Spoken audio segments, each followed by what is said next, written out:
기독교 신앙과 사역은 어디에 근거를 둬야 하는가? 가장 기본적인 질문 중에 하나죠. 우리 신앙생활, 또 우리가 하는 목회 사역, 사역은 그 근거가 뭐냐 하는 거. 뭘 기준으로 사역을 해야 되는가. 우리가 다 알겠습니다. 성경이 있죠. 성경을. 근데 이제 성경을 근거로 두되 좀 더 성경이 전하고 있는 정확하고도 구체적인 개념을 여기까지 찾아서 성경의 근거를 두되 구체적인 그 개념, 정확한 개념을 찾아서 거기에 둬야 한다. 그런 어떤 부분을 생각해야 되고, 그 예를 들어서 이제 예수, 천국, 어떤 주제도 마찬가지입니다. 진리전자. 어떤 주제도 성경에서 전하고 있는 그 개념에 근거를 둬야 된다. 예수도 어떤 예수냐. 우리가 예수를 믿어 구원받는다. 이렇게 말하죠. 그것도 그렇고 예수를 믿어서 구원받는다.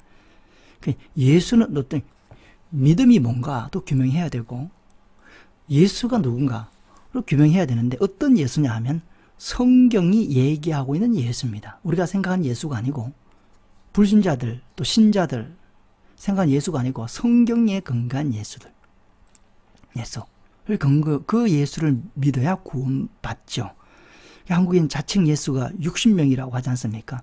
예수를 믿어서 구원받는 건 아닙니다. 성경이 그 예수가 어떤 예수냐 그 개념을 찾아야 된다. 그래서 묵상이 필요하죠.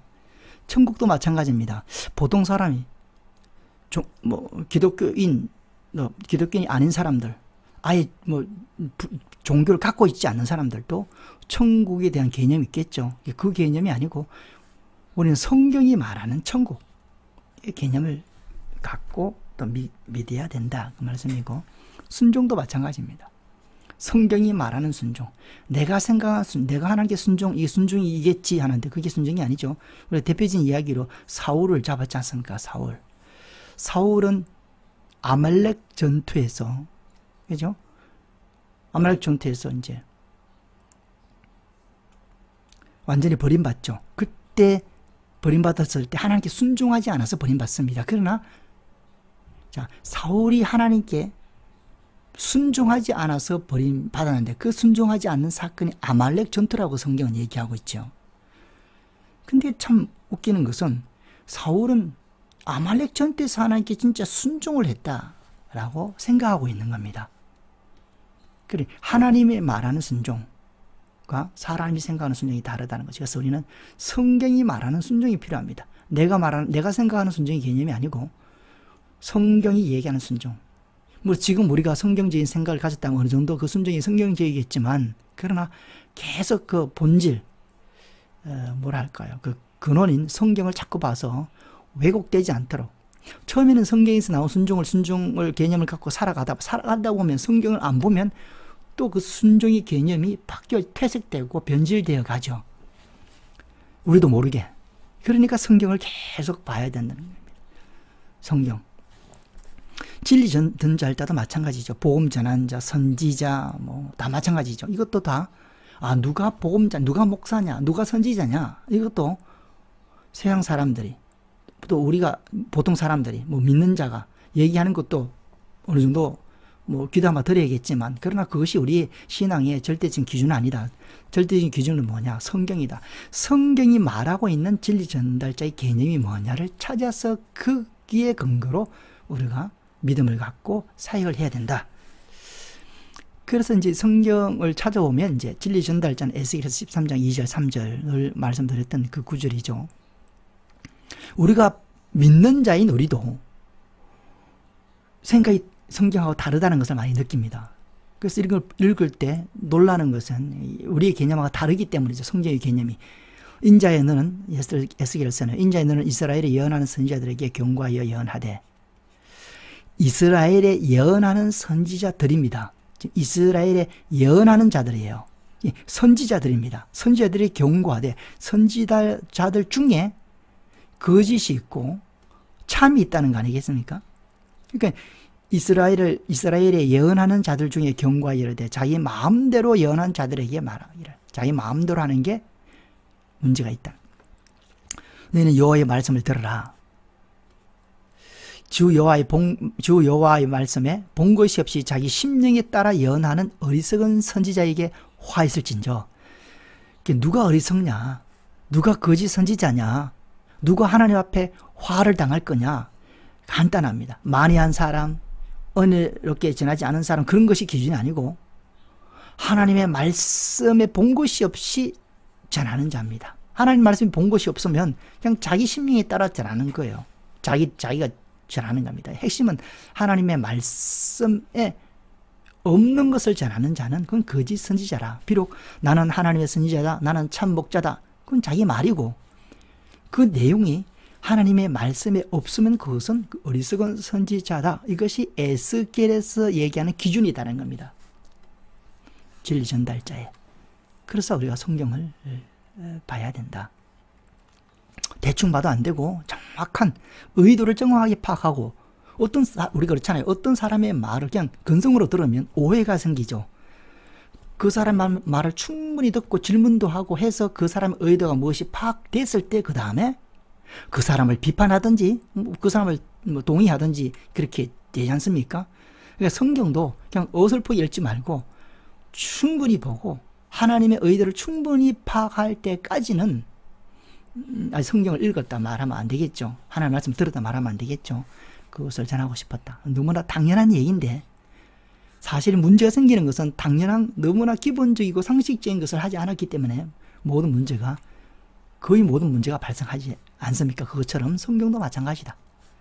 깊이 있게 보고 하나님의 의도를 분명히 파악하고 하나님의 있는 말씀을 전하는 자가 진리 전달자다. 이렇게 보고, 그리고 그런 자들에 대해서 그들이 비록 하나님의 이름으로 예언하고 참 선지자라고 얘기하더라도 나는 그들을 보내지 않아있다.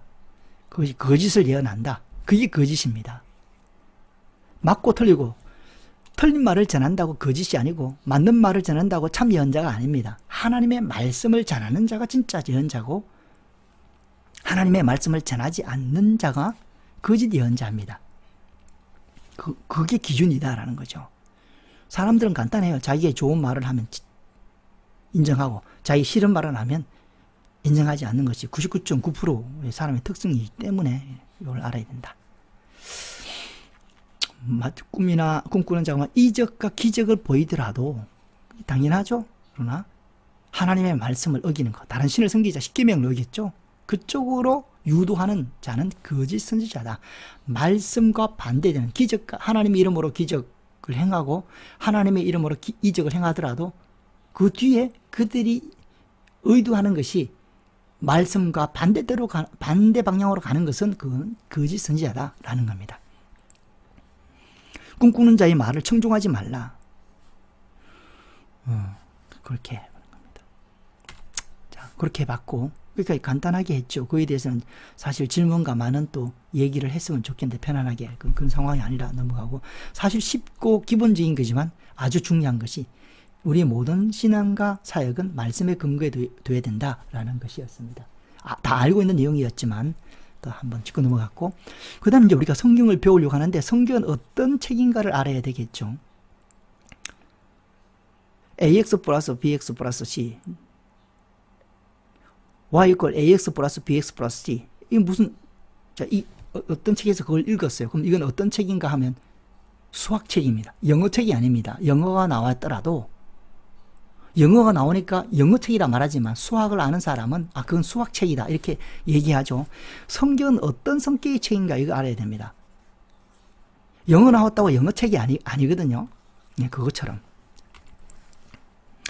자, 성경은 너무 다 아는 거라 복잡하다 생각하시고 한번 또 봅니다. 하나님께서 우리에게 주신 거죠. 당연히. 뭘 줬나 하면 진리입니다. 어떤 진리냐? 영적인 진리다. 성경이 주제는 영적인 진리입니다. 하나님, 예수, 구원, 믿음, 소망, 천국, 지옥, 사랑, 죄, 악, 이 모든 뭐야? 영적인 진리입니다. 성경은 진리의 책이죠. 어떤 성격의 진리냐면 영적인 성격의 진리다. 너무나 강조해도, 아무리 강조해도 부족한 말입니다. 영적인 진리다. 영적인 진리를 알고 그 개념을 갖고 성경을 읽으면 굉장히 많은 부분에서 해석이 된다라는 겁니다. 영적인 진리를 성령의 감동을 입은 사람으로 하여금 그 사람의 언어로 기록하여 전달한 책입니다. 자, 보면 영적인 진리다. 성경 구절 어디 있느냐? 요한복음 6장 63절. 살리는 것은 영이니 육은 무익하니라. 그래서 내가 너에게 이런 말은 영이요 생명이다. 그래서 주님이 직접 하신 말이죠. 내 말은 영이요 생명이라. 영적인 진리다라는 겁니다.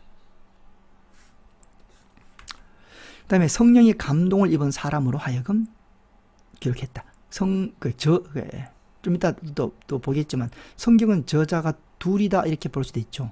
원저자가 있고 대필자가 있다. 대필자는 뭐 저자라고 안 하나요? 하여튼 그런 특징이 있다. 보통 책은 그냥 저자가 있죠.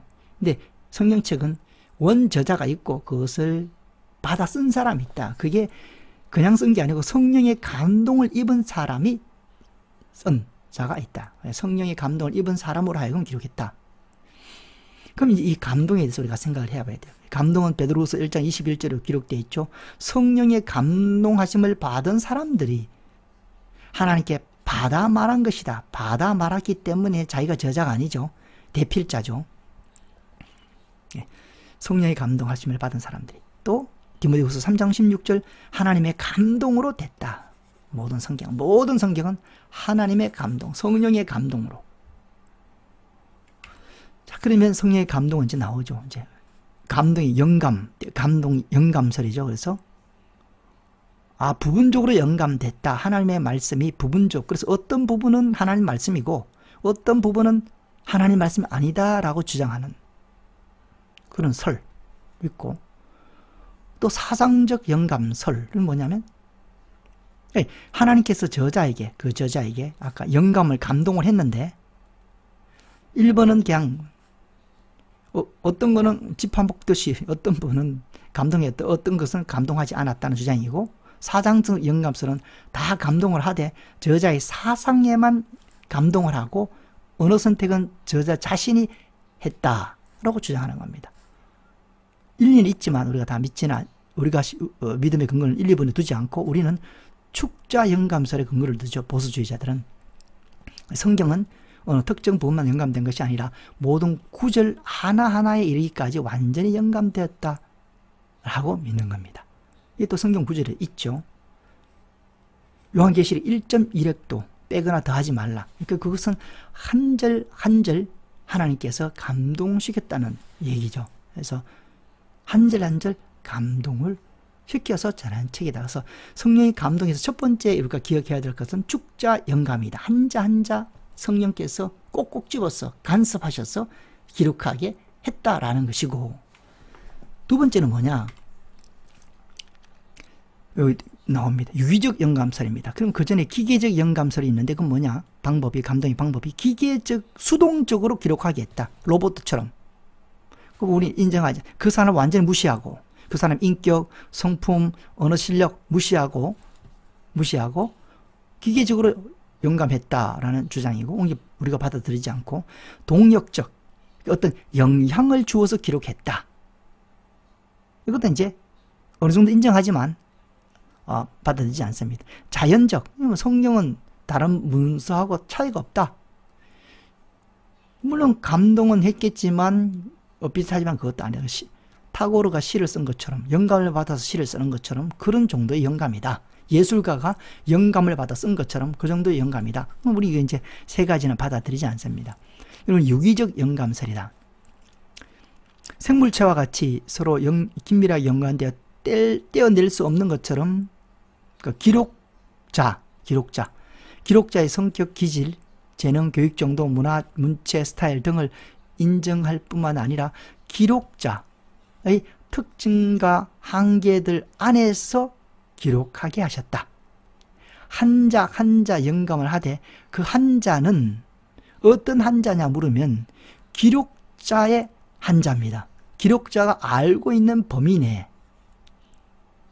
한자 한자. 이렇게 성경을 기록할 때 하나님께서 언어 실력이 70점인 사람도 썼습니다. 성경의 저자가 40여 명이죠. 그 중에는 아주 유식한 사람도 있고 언어 기능이 뛰어난 사람도 있고 덜 뛰어난 사람도 있어요. 그러나 그 다 사용해서 하나님은 하나님의 완벽한 진리를 전달한 책이 성경인데, 그러면 그 70점짜리 언어 실력자들에게 감동을 해서 언어 실력을 100점 만들어서 기록하지 않았다는 거죠. 어떤 것을 전할 때 이 단어가 가장 효과적인데 이 기록자가 그 단어를 알지 못하고 있다. 한 경우는 그 기록자가 알고 있는 최고의 어떤 그 근접한 단어를 안에서 전달한 책이 성경이다라는 거죠. 그래서 어떤 성경은 표현이 아주 뛰어나고 어떤 성경은 표현 조금 부족한 부분도 있고 성향과 단어 사용이나 어떤 표현 방법이 약간 다를 수가 있는 것은 유기적 영감이기 때문이다. 그러나 하나님은 그 70점밖에 안 되는 그 언어 실력을 가진 자를 통해서 하나님이 전하고자 하는 메시지를 충분히 완벽하게 전했다라고 보는 겁니다. 100점짜리 언어 실력 가진 사람을 통해서도 하나님은 완벽하게 전하지만 70점짜리를 통해서도 하나님께서 전할 수 있는 내용을 충분히 전했다. 완벽하게 전했다라고 받아들이는 거죠. 그래서 우리는 영감했을 땐 두 가지입니다. 축자 영감설과 유기적 영감설 두 가지를 받아들이는 거죠. 성경은 축자 영감과 유기적 영감으로 되어 있다. 이렇게 받아들이는 겁니다. 뭐 그런 거고, 그 다음에 이제 그래서 정리하면 축자 영감. 그래서 하나하나 구절, 모든 구절 하나하나 영감됐다. 유기적 영감. 기록자의 어떤 특징들과 한계들을 벗어나지 않았다. 비록 부족했다 하더라도 그 부족한 그대로를 하나님 사용하셔서 하나님이 의도하시는 것을 100% 전하고 있는 책이 성경이다. 이렇게 받아들입니다.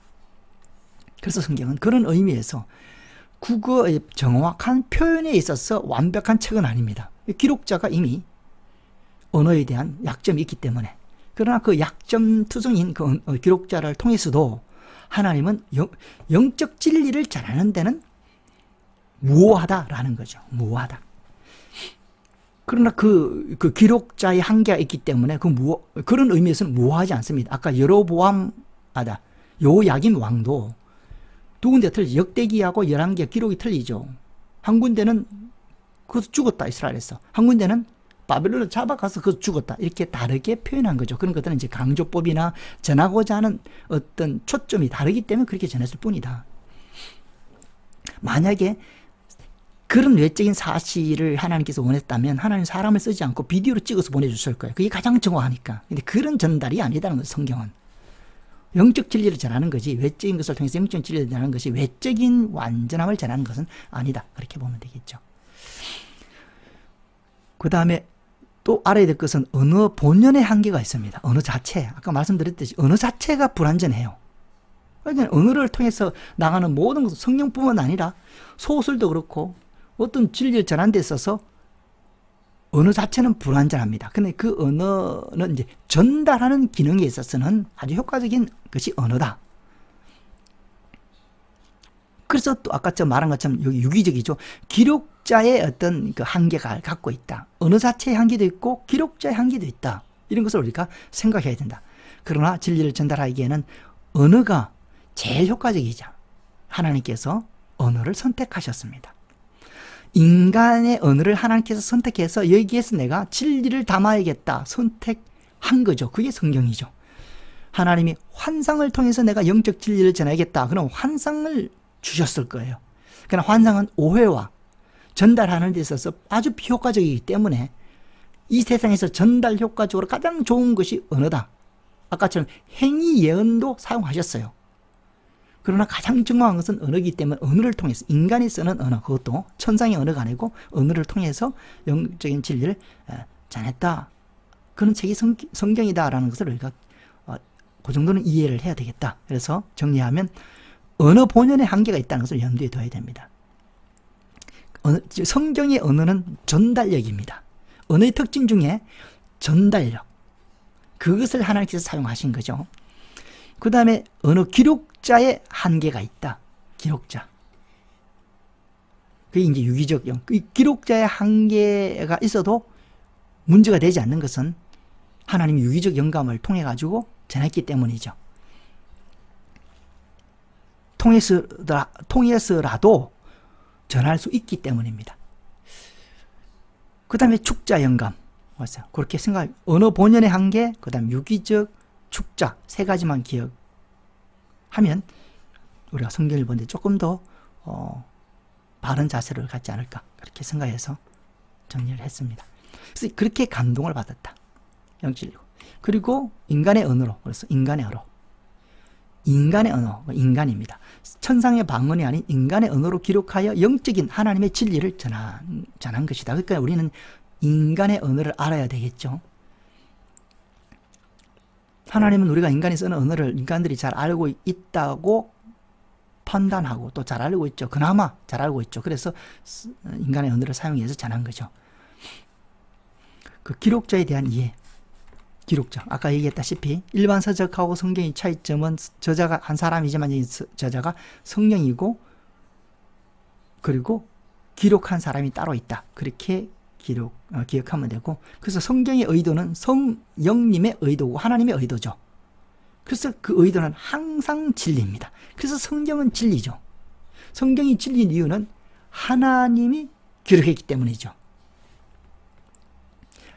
인간은 그냥 정말 뺏긴 사람이고 하나님이 쓴 저자이기 때문에 성경의 의도, 성경이 추구하는 방향은 진리고 성경이 전하고 있는 개념은 진리인 겁니다. 왜냐? 하나님이 썼기 때문에, 하나님이 저자이기 때문이죠. 기록은 성령의 감동으로 된 것으로 무하다. 아까 기록이 왜 무하냐 하면 그런 의미에서 무한 겁니다. 아까처럼 성경은 무하지 않아요. 틀릴 수도 있습니다. 역사적인 배경도 틀릴 수도 있고 또 좀 이렇게 역사적으로 좀 틀린 부분도 있습니다. 그러나 무하다 하는 것은 그런 외적인 기록에 있어서 무하지는 않습니다. 아닌 경우가 있어요, 가끔. 그러나 영적으로 전하는 그런 의미에서 하나님께서 성경을 우리에게 주는 그 의도나 전하고자 하는 그 목적이 있어서 무하다 하는 겁니다. 그리고 저자인 성령의 의도를 수용하거나 믿을 수 있다. 나하고 다르더라도, 내 생각하고 다르더라도 우리가 성경을 받아들이고 믿을 수 있는 것은 뭐냐? 하나님이 저자이기 때문에 그거죠. 그렇게 받아들이면 된다. 근데 세상 서적은 맞더라도 그냥 동의하고 그냥 가볍게 상상적으로 그냥 동의할 뿐이지 어떤 믿음의 근거를 둘 필요까지는 없다라고 봅니다. 믿을 수도 있겠지만 성경하고 차이점이다. 그 다음에 성경 본문의 선택이죠. 선택입니다. 성경은 모든 것을 다 기록하고 있지 않죠. 그걸 어떻게 알 수 있나 하면 요한복음 21장 25절에 예수께서 행하신 일이 이외에도 많으니, 요한복음 외에 만일 낱낱이 기록한다면 이 세상이라도 그 기록한 책을 2개 부족하다. 기록한 책을 세상에 2개 부족, 어마어마하죠. 예수님 행하신 일을 다 그 의미나 모든 것을 기록하려면 이건 성경이 아니라는 거죠. 이건 사실이죠. 성경이 아니죠. 성경은 뭐냐? 사실 중에 선택된 것만 성경입니다. 선택된 것만. 사복음서의 생애가 예수님의 전 생애를 나타내는 건 아니죠. 예수님의 사역 중에 선택한 겁니다. 그럼 왜 선택했느냐? 진리를 전할 의도를 가지고 선택했죠. 의도를 전하기 위해서, 뭔가를 전하기 위해서 선택했습니다. 선택 속에도 이미 이 하나님의 의도가 들어가 있는 거죠. 그래서 우리가 성경 읽을 때는 성령님이 전하고자 하는 의도를 찾는데 초점을 둬야 된다는 겁니다. 이 말씀을 통해서 우리가 알고 있는 내용이죠. 성경은 하나님이 우리에게 쓰신 편지다. 그렇지? 그 편지를 읽고 하나님이 뭐라고 말씀하시는가? 그런 자세로 읽어야 된다는 거죠. 언어적으로 맞다 틀렸다 사실 분석이 아니라 하나님이 전하고자 하는 의도가 뭔가, 메시지가 뭔가, 나에게 뭐를 말씀하시는가 하는 것, 하나님의 의도를 파악하려는 자세로 성경을 봐야지 그 의도가 빛난 어떤 그 질문이나 공부 방향은 그거는 초점이 틀린 방향이다. 그렇게 보는 거죠. 왜냐하면 언어이기 때문에 그렇습니다. 언어는 그렇죠. 그래서 이제 성경에 기록되지 않는 사실에 대한 공부는 얼만큼 해야 되는가? 한계를 둬야 된다. 고고학, 고전학, 검사학, 심지어는 원어까지도. 시간이 있으면 이렇게 봐도 돼요. 시간이 있으면 언어 공부해야겠죠? 근데 그렇게 할 여유가 제가 볼 때는 없다라고 봅니다. 이제 해놓으면 짧은 시간에 배울 수 있다면 배우면 좋겠지만, 도움은 되겠지만, 근데 오해는 그것을 근간으로 해석하면 안 됩니다. 이런 것들을. 보조학이죠. 보조학이죠. 그렇게 성령의 의도, 아까 했죠. 의도에서 벗어난 보조학은 의미가 없다. 의도에 부합한 보조학은 의미가 있습니다. 먼저 성경을 통해서 의도를 파악하고 거기에 그 의도를 좀 더 정확하게 규명하기 위해서 필요한 원어 연구는 되지만, 뭐 이런 것도 참고가 되지만, 이런 것들을 아예 그 텍스트로 찾아서 텍스트를 바꾸면 안 된다는 거죠. 이렇게. 그런데 공부하다 보면 자기도 모르는 사이에 그렇게 된다라는 거죠. 그래서 충분히 성경을 읽으면서 의도를 파악하고 난 뒤에 그 의도 안에서 의도를 먼저 파악하고 난 뒤에 필요한 부분에서 보조학을 공부하는 것은 허용되지만, 그렇지 않은 것은 주객이 전도된 잘못된 성경 공부다. 원어가 재밌고 검수가 재밌고 빨려 들어가고 해서 공부하는 건 안 된다라고 말씀을 드려요. 누차 말씀드렸기 때문에 넘어가고, 그 다음에 기록 형식, 4가지 형식이 있다. 역사를 인간이 역사를 기록하는 그 기록 형식을 사용해서 기록함으로 영적인 진리를 전한 책이 역사서다. 예, 껍데기는 역사서지만 사실은 영적인 진리입니다.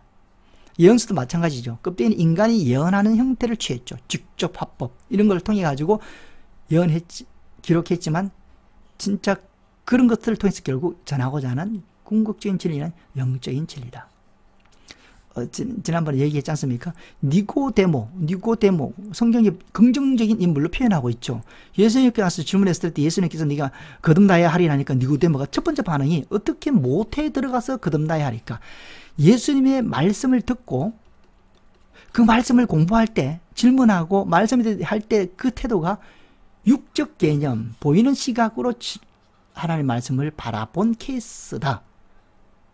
니고데모처럼 이렇게 성경이 긍정적으로 평가하는 사람이라 하더라도 그런 사고를 가졌다는 것이고 그런 사고를 가질 수밖에 없다는 겁니다. 세상을 살다 보면 누구나다. 그러니까 우리도 이런 식으로 하나님의 말씀을 읽고 세상적인 방법으로 공부하는 겁니다. 니고데모처럼 거듭나야 하리라 했으니까 어떻게 거듭나지? 이렇게. 그러면 공부하는 사람이 자기가 틀렸다고 생각을 못하죠. 예수님께서 거듭나야 하리라 했으니까 어떻게 거듭나지? 모태에서 들어가서 거듭날까? 묵상을 하는 거죠. 그렇게 묵상하는 건 아니라는 거죠. 우리가 성경 읽을 때는 근본적인 모든 것을 내려놓고 공부하는 방법, 그래서 스케치도 성경이 뭐라고 공부하는가를 성경 속에서 찾아서 매뉴얼을 찾아서 공부하려고 한 거고, 묵상도 마찬가지입니다. 성경이 제시하는 어떤 시각으로 묵상하려고 하는 거죠. 그 기초가 중요하다. 시문서, 문학책이죠. 그러나 그 속에 영적인 진리를 담았다. 요걸 빼버리면 그냥 문학책입니다. 그래서 성경을 그냥 하나의 고전으로 여긴 사람은 여기까지 본 거죠. 영적인 책으로 보지 않는 거죠. 문학으로서 그만한 가치가 있다. 다른 문학책하고도 비등비등 대등하다. 뭐 이렇게 판단하지 않습니까? 예수님도 하나의 성자다. 뭐 이렇게 보는 거죠. 물론 예수를 비판하고 안티 기독교인도 있지만 또 그렇게 보는 사람도 있죠. 서신서, 편지, 그 편지 정식을 통해서 결국 그 속에 영적 진리를 전하고 있다. 4가지가 있다. 성경은 그렇게 돼 있다. 또 다른 것을 통해서 간증을 통해서 뭐 전할 수도 있겠고, 아까처럼 예언서 같은 경우는 행위를 통해서 전할 수도 있죠. 하여튼 영적 진리를 전하기 위해서는 모든 방법을 다 동원했다. 이렇게 보면 동원하려는 마음이 하나님의 마음이다. 이렇게 보면 되죠. 왜냐? 그만큼 중요하고 영적 진리가 영혼의 운명을 좌우하기 때문에, 우리를 사랑하기 때문에 하나님의 태도는 그럴 수밖에 없죠. 사랑하기 때문에 온갖 방법을 통해서 전하려고 애쓰는 거죠. 그 마음을 우리가 가져야 된다. 우리도 똑같은 마음을 갖고 영적 진리가 영혼을 살리기 때문에 우리가 오만 방법을 통해서 전해야 된다라는 거죠. 그리고 전달한 거다. 전달. 또 아주 단순하지만 중요한 거. 아까 얘기했죠. 거짓 선지자가 되는 것은 전달이 아니라 자기가 해석한 걸 자기가 전하는 겁니다. 자기 마음대로 정하는 거죠. 자기 심중에서 떠오른 것으로 전하는 겁니다. 그럼 거짓 선지자가 되는 거죠. 성경이 말하는 전달은 그게 아니고 예레미야도 마찬가지고 이사야도 마찬가지고 모든 선지자가 마찬가지죠. 예레미야가 여호와께서 명령하신 말씀을 모든 백성에게 전하기를 여호와께서 명령하신 말씀을 가지고 전한 겁니다. 여기서 벗어나지 않았다는 거죠. 그 소리는 전달자고 택배 역할이지 이거는 저자는 아니다. 택배, 그래서 택배 역할이다. 꼭 기억하면 되겠죠. 근데 그렇게만 하나님 말씀을 대언하고 아까 에스겔처럼 마른 뼈 이상에서 대언했죠. 대언했음에도 불구하고 반응들이 있다는 겁니다. 제사장들과 선지자들과 모든 백성이 이 다 믿는 자, 하나님을 믿는 사람들입니다. 믿지 않는 자가 아니죠. 성경은 믿는 자들을 위주로 기록했습니다. 믿지 않는 자들에 대한 얘기는 아까 열방에 대한 예언 나오지만 훨씬 적죠. 믿는 자들, 제사장들 있죠. 선지자들 믿고 모든 백성들 다 믿는 자들입니다. 이 하나님의 말씀을 전달한 걸 듣고 붙잡고 이래야 네가 반드시 죽어야 하리라. 악하죠. 완악합니다. 선지자쯤 되고 제사장쯤 되고 하나님 믿는 백성쯤 되면 아까 얘기한 것처럼 요시아 왕처럼 마음이 하나님 말씀에 부드러워져 있어야 되는 건데 이렇게 완악해서 죽으려고 하는 거죠. 이게 핵심이다 하는 거예요. 신앙의 핵심입니다. 이거 아니면 이거죠. 평생 여기 걸려서 뭐 죽을 때까지 이렇게 겉은 제사장이고 선지자고 백성이지만 속은 이런 마음을 갖고 있다라는 거죠. 그걸 볼 수 있는 눈이 우리한테 필요하고 우리가 먼저 여기서 벗어나야 된다. 차라리 불신자들이 더 나아요. 니느웨 보세요. 왕. 성경의 기록을 한번 나았다는 게 아니고 나온 사람들이 꽤 있다고요. 성경에. 고레스 왕도 마찬가지고 하나님을 모르는 사람인데 그렇게 하나님의 그 어떤 일을 하게 된 것도 볼 수. 기생 라합도 마찬가지 이방인이죠. 다. 룻도 이방인이잖아요. 물론 보편적인 이방인들은 그렇게 악하지만 그 중에 그렇지 않는 사람이 있는데 그렇지 않는 사람은 여기 신앙을 가진 사람보다 훨씬 뛰어나다 영적으로. 그래서 믿음의 11장에 믿음의 장에 믿음의 전당에 들어가기도 하죠. 그래서 우리가 시각이 영적 시각의 기준으로 봐야 된다. 이게 없으면 그냥 세상 사람들하고 똑같이 본다. 이사야도 마찬가지입니다. 내가 이스라엘의 하나님의 만군의 여호와께 들은 대로 전하 이겁니다. 사람의 의도 의로운 거예요. 하나님의 의도 어려워요. 그러나 하나님이 원하는 것은 사람의 의 그거 가지고는 안 되고 하나님의 의를 원했거든요. 그 개념입니다. 그래서 뭐가 진짜냐 하는 것은 하나님께서 나온 게 진짜다.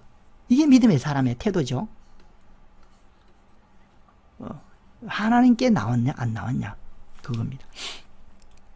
하나님께 안 나온 거는 다 불순물이 조금 섞여 있다는 거죠. 순수한 진리, 참된 진리는 하나님께서 나온 거고 그게 참된 진리라면 그것은 하나님께 나온 거예요. 인간이 혹 참된 진리를 가졌다 그러면 자기가 가진 게 아니라는 거죠. 그걸 우리가 알 수가 있죠.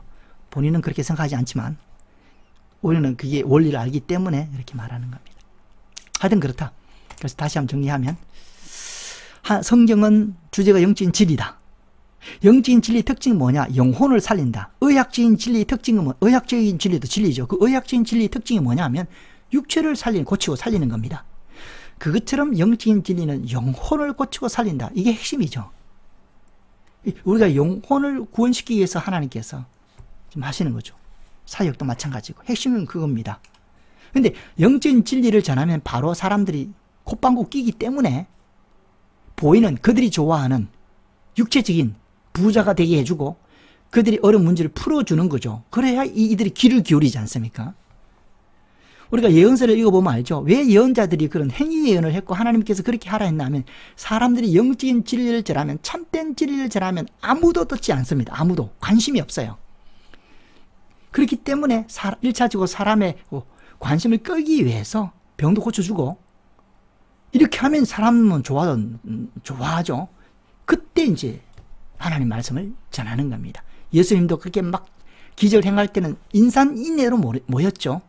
근데 그건 목적이 아니죠. 예수님이 그 뒤에 예수님이 진리를 전하고 할 때는 다 도망갔잖아요. 자기 십자가를 지고 나를 쫓아오라 할 때는 다 도망갔습니다. 그러니까 그는 방법이다. 그걸 우리가 알고 있어야 된다. 영적인 진리를 바로 전해서 바로 알 수 있는 사람이라면 뭐 두말 하기도 없죠. 그런 사람이 있다면 너무나 좋은 행복하겠죠. 근데 사람들은 그렇지 않다라는 거죠. 자, 그렇게 이렇게 두 번째는 통하여 찾은 그 영적인 진리는 정독과 묵상을 통해서, 그죠? 뭐 통독도 하여튼 성경을 통해서 찾은 그 영적인 진리는 그 자체로 능력이 있습니다. 어떤 능력이냐 이제 물으면 능력, 파워가 있죠. 성경의 영적 진리는 파워가 있습니다. 그러나 성격이 있습니다. 망치는 파워가 있죠. 그러나 망치의 파워는 성격은 물리적인 힘이죠. 못을 박거나 뭘 부수거나 하는 그런 능력이 있지 다른 능력은 아닙니다. 사람을 변화시키거나 그런 능력은 아니죠. 망치가. 그럼 성경의 영적인 진리는 진짜 의학적인 진리는 능력이 있어요. 병을 치료하고 몸을 건강하게 하는 그런 어떤 역할을 하는 진리입니다. 의학 진리는. 완벽하진 않지만 그렇게 노력하고 있는 거죠. 영적인 진리도 마찬가지죠. 어떤 능력이 있느냐. 히브리서 4장 12절. 자, 하나님의 말씀, 영적인 진리는 성경이 말하는 개념이 가장 정확한 개념이겠죠. 하나님의 말씀이 어떻다. 저도 개인적으로 얘기할 수 있고 다른 목사님들도 또 다른 성도님들도 혹은 불신자들도 하나님 말씀은 이런 거야 얘기할 수 있어요. 나름대로 다 일리가 있겠죠. 그러나 그건 다 필요가 없는 겁니다. 성경이 말하는 성경은 뭔가 이게 우리가 귀를 기울여야 들어야 돼. 그것이 진리이기 때문에 성경을 우리가 진리로 믿는 사람이기 때문에 그렇죠. 성경을 진리로 믿지 않는 사람은 그렇게 생각 안 해도 안 하는 거죠. 그럼 우리가 성경을 진리로 믿기 때문에 보면 하나님 말씀은 살아있고 활력이 있어 좌우에 날선 어떤 금보다 이게 많은 내용이 들어가 있어요. 보이지 않는 진리를 우리가 납득할 수 있도록 설명하고 있는 겁니다. 그래서 성경은 뭐에 빗대서 얘기하느냐? 칼에 빗대서 얘기합니다. 너희들이 칼을 잘 알지? 칼은 어떤 능력이 있고 어떤 기능이 있는지 잘 알지? 이 하나님 말씀은 보이지도 않는데 그 특징을 어떻게 하겠어요? 보이지도 않는데. 그렇게 설명하기를 칼과 같은 기능이 있다. 그 얘기를 하는 겁니다. 그럼 자르고 베고 피나게 하고 이런 칼과 같은 기능이 말씀에 있다는 거죠. 근데 이제 차이점은 뭐냐? 칼은 생선에 작용해서 자르고 이렇게 하지만 하나님의 말씀은 생선에 자르는 게 아니고 우리 홍과 영과 관절과 골수를 찔러 쪼개기까지가 하며 또 이것도 다 비유된 거죠. 마음의 생각과 뜻을 자르는 겁니다. 하나님 말씀은. 그런 파워가 있다라는 거죠. 우리가 말씀을 전하면 나무가 망치의 힘처럼 못이 박히는 게 아니고 사람 마음의 생각과 뜻이 드러난다는 거죠. 판단하고 드러내는 겁니다. 그래서 드러낸다는 거죠. 그런 기능이 있다. 하나님 말씀에 대해서 많은 기능이 있죠. 여기 이 본문 가지고 우리가 설명하고 살아있는 것만 설명해도 많은 또 설명이 되겠지만 일단 금만 딱 설명했습니다. 금. 하나님 말씀에 여러 가지 특징이 있는데 그 중에 하나는 지금 4장 12절, 13절을 통해서 우리에게 전하고 있는 것은 칼과 같은 기능이 있다. 이것을 알고 써야 되죠. 망치의 기능을 알고 써야 됩니다. 망치의 기능을 모르고 갓난 아이들은 망치를 주면 막 휘두르어서 컴퓨터도 깨지잖아요. 그 기능을 알면 그렇게 안 쓰는데, 파워를 알면 안 쓰는데, 파워를 모르고 쓰면 안 쓰니보다 못하는 거죠. 하나님의 말씀의 특징을 알지 못하고 쓰면 안 쓰니보다 못하는 겁니다. 그런데도 잘했다 하지 않아 쓰고 있다는 거 아닙니까? 애들은 망치를 가지고 컴퓨터를 깨트려 놓고도 잘못했다는 걸 몰라요. 정확하게. 그러니까 하나님 말씀에 대해 충분히 이해하고 파악하고 해야 오해가 그나마 적게 전달되고 또 효과적으로 하지. 그냥 말씀을 알았다고 막 써버리면 칼을 막 휘두르는 어린아이와 같아. 성경이 근거해서 그렇게 볼 수가 있습니다. 그래서 이 말씀을 전하는 이 자리는 정말 귀한 자리고 고급진 자리고 그럴까요? 의미 있고 영원한 가치가 있는 자리이죠. 그래서 바울은 모든 것을 버리고 또 하나님의 말씀을 전하는 그 위치에 또 감사하고 늘 그것으로 인해서 기뻐하는 거죠. 그렇게 볼 수가 있다. 이런 능력이 있다.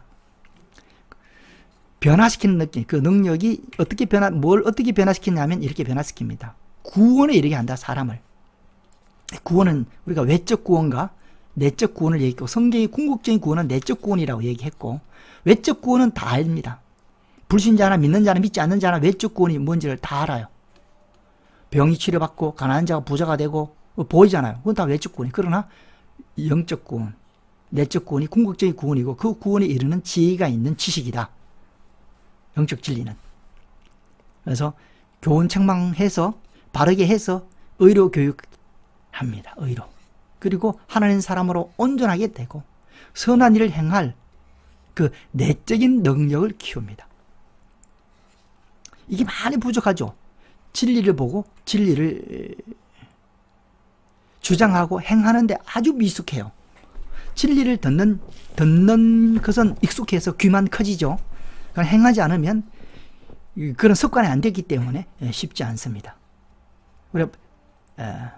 그렇죠. 우리가 장점이 있고 또 불신자 중에서도 장점이 있습니다. 물론 단점, 영적인 부분에서는 깜깜하지만 이런 부분에서는 진리를 행하는 그들이 어떤 사람을 보면 불신자들을 보면 야, 저 사람은 진리의 하나님의 말씀을 알면 정말 훌륭한 신앙생활을 하겠다는 생각도 듭니다. 인간으로서 이제 부족함을 느끼는 때도 가끔 있다라는 거죠. 그러니까 얼마나 또 우리가 스스로 부끄럽기도 하고 또 하나님께 감사하기도 하죠. 그만큼 또 우리가 빨리 성숙해야 되겠다 하는 생각도 들고. 아까 얘기했죠. 새 영을 너희 속에 두고 새 마음을 너희 주되 육신의 굳은 마음을 제거하고 부드러운 마음을 준다. 이런 것들. 구원의 내용들을 성경을 다 읽어야 되죠. 그래서 특징들을 모아보면 구원을 한 줄로 한마디로 언어를 통해서 우리에게 전할 그건 불가능합니다. 그건 당연히 불가능해요. 컴퓨터의 기능을 한 줄로 얘기해라. 못하잖아요. 그거와 마치 그거 더 해요. 영적인 컴퓨터는 보이잖아요. 보이는 것도 한 줄로 설명하기가 불가능한데 이거는 보이지 않는 것인데 그건 더 말도 안 되죠. 보이지 않는 것을. 그러니까 성경을 많이 읽어야 되고 그러니까 이게 성경이 기적이라는 것은 그 보이지 않는 것을 완벽하게 언어에 담아서 우리에게 전달했기 때문에 성경은 기가 막힌 책이다라고 얘기하는 거죠. 자, 넘어가고 성경 공부의 목적만 보고 오늘 마칩니다. 서론은 2시간을 거쳐서 늘 했지 않습니까? 궁극적인 목적은 예수님의 내면을 담는 거다. 홍해를 가르셨다. 하나님께서 행하셨어요. 그 첫 번째 목적은 1차적인 목적은 뭐냐? 이스라엘 백성들을 외적인 구원입니다. 첫째는 강을 가르는 거예요. 그냥 건너게 하는 거죠. 또 뭐요? 이스라엘 백성들을 건너게 하면서 노예에서 해방하는 겁니다. 이런 것이 외적인 구원이죠. 뭐 여러 가지 또 있겠죠. 삶 있겠죠. 그게 1차적인 하나님의 목적입니다. 이것이 목적이 아니라는 게 아니에요. 목적이에요. 그러나 이게 궁극적이고 진짜 목적은 아니라는 거죠. 이게 목적이라면 하나님 필요 없습니다. 그냥 세상 사람 열심히 잘 살아서 세상 과학 기술로 이걸 이루면 돼요. 군사력 키워서 해방시키면 돼요. 로비 잘해서 큰 나라 덩이 없고 어떤 속국이 있으면 거기서 나오면 되죠. 그게 이제 세상 사람들이 생각하는 구원이죠. 이것도 성경 속에는 있죠. 그러나 성경이 전하고자 하는 것은 이것이 궁극적인 것은 아니라는 거죠. 결국 이런 외적인 사건, 인간의 관심사를 건드려서 인간의 고통에 대해서 하나님께서 해답을 주면서 결국 그에게 진짜 전하고 싶은 것은 영적인 구원입니다. 영적인 구원입니다. 이게 참된 구원이기 때문이죠. 아까 말씀드렸다시피 영적인 구원을 바로 전해서 다이렉트로서 전해서 알아먹을 사람 한 사람도 없다라는 겁니다. 거의 없다라는 거죠. 그래서 눈높이에 맞춰서 인간들이 좋아하는 거 좀 채워주면서 그래야 관심을 끄니까 방법이 없으니까 방법적인 의미에서 기적을 행하는 거죠. 그럼 영적인 구원은 뭐냐? 외적인 구원은 다 알아요. 영적인 구원은 뭐냐? 세 가지를 우리가 신학교에서 배웠자면 칭의, 성화, 영화.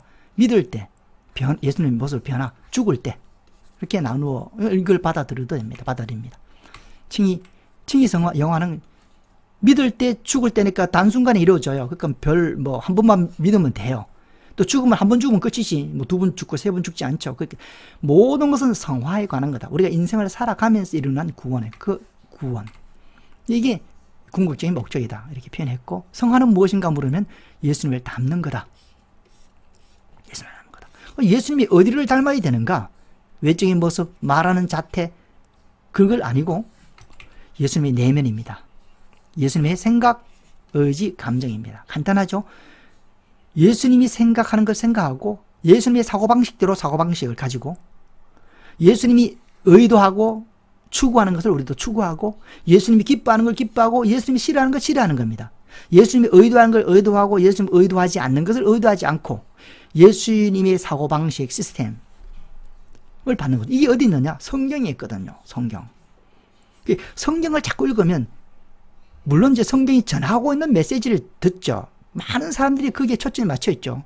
그러나 더 많은, 굉장히 더 중요한 것은 사고하는 그 사고 시스템을 받아들이는 겁니다. 내적 변화죠. 사고방식을 받아들이는 거죠. 성경의 사고방식을 닮아가는 겁니다. 그게 더 중요한 거죠. 더 중요한 겁니다. 그렇게. 그게 목적이다.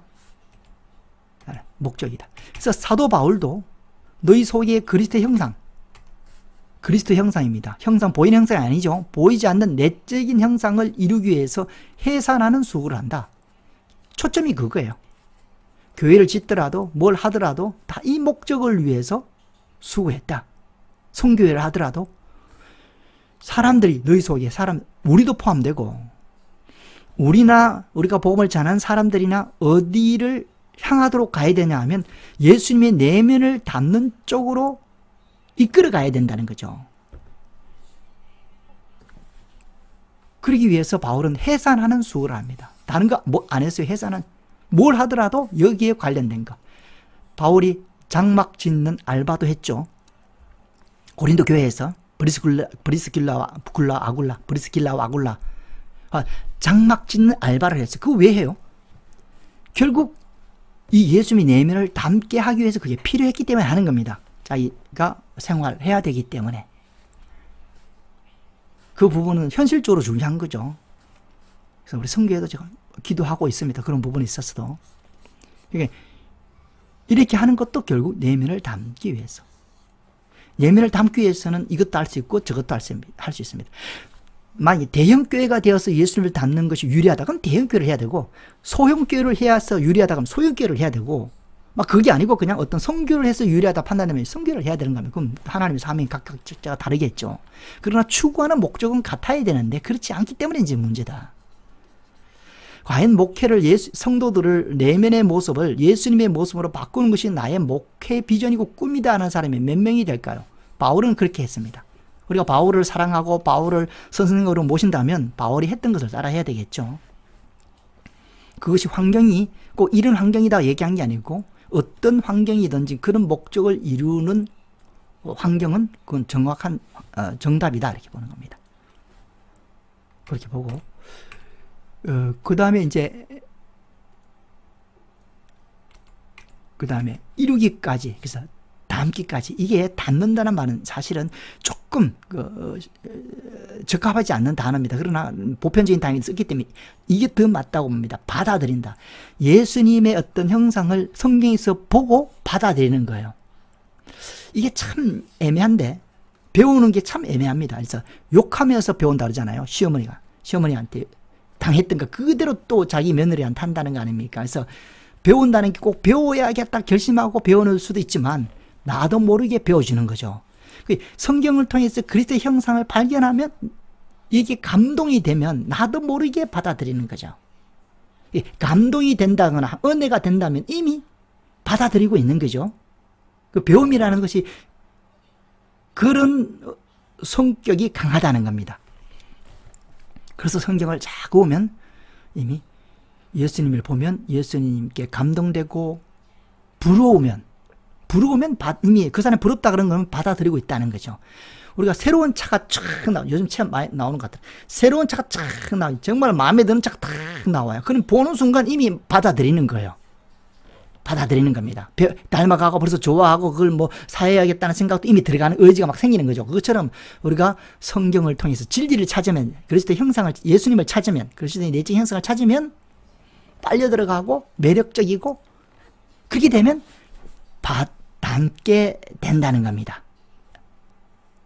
그죠? 내가 이걸 꼭 닮아야겠다 해서 결심하고 닮는 것도 있지만 사실은 그런 자연스럽게 그렇게 닮아질 수가 있기 때문에 제가 받아들인 단어를 좋아한다 이렇게 말씀을 드리고 싶습니다. 그리고 해산하는 수고를 했다. 바울은 이렇게 열심히 사역했다. 해산할 정도로. 뭐 이 한 절만 해도 우리가 정말로 무거운 무기 있는 메시지가 아닌가 이렇게 생각이 됩니다. 그리고 오늘은 같은 말이라 이렇게 봅니다. 요것만 하고 마치겠습니다. 목적이 있습니다. 목표는 성경 스케치를 통해서 주요 내용을 이해하고 기억하는 게 목표고, 목적은 예수님이 내면을 담는 겁니다. 큐티를 통해서. 우리가 이제 큐티 시간이지 않습니까? 그래서 성경을 그렇게 공부하자. 일단 객관적인 주요 내용과 이해하고 기억하는 거고, 플러스 알파 이제 스토리를 기억하는 거고, 그 1차적인 성경 스케치 공부를 하면 2차적인 공부는 그 알았던 지식을 통해서 묵상을 해서 결국 예수님을 닮아가는 거다. 몇 번 얘기했지만 저는 그렇게 생각합니다. 예수님을 만날 때 그 사람이 어떤 생활을 했고, 어떤 믿음을 가졌고, 어떻게 큰 일을 했고, 작은 일을 했고, 그거보다는 그 사람의 지금 현재 내면이 예수님을 닮아있냐, 마귀를 닮아있냐에 따라 판결난다고 봅니다. 아무리 뭘 했고 하더라도 지금 마귀하고 똑같이 하고, 마귀하고 편먹고 있고, 마귀 생각을 그대로 하고 있으면 그 사람은 책망받는다. 그러나 힘들고 어렵고 어떠한 삶을 살았더라도 지금 예수님과 똑같은 그런 생각과 감정과 의도를 갖고 있다면 그 사람은 하나님께 인정받는다. 그렇게 또 표현해 보고 싶습니다. 오늘은 여기까지 하고 성경을 어떻게 묵상할 건가 이거는 이제 다음 주에 하도록 하겠습니다.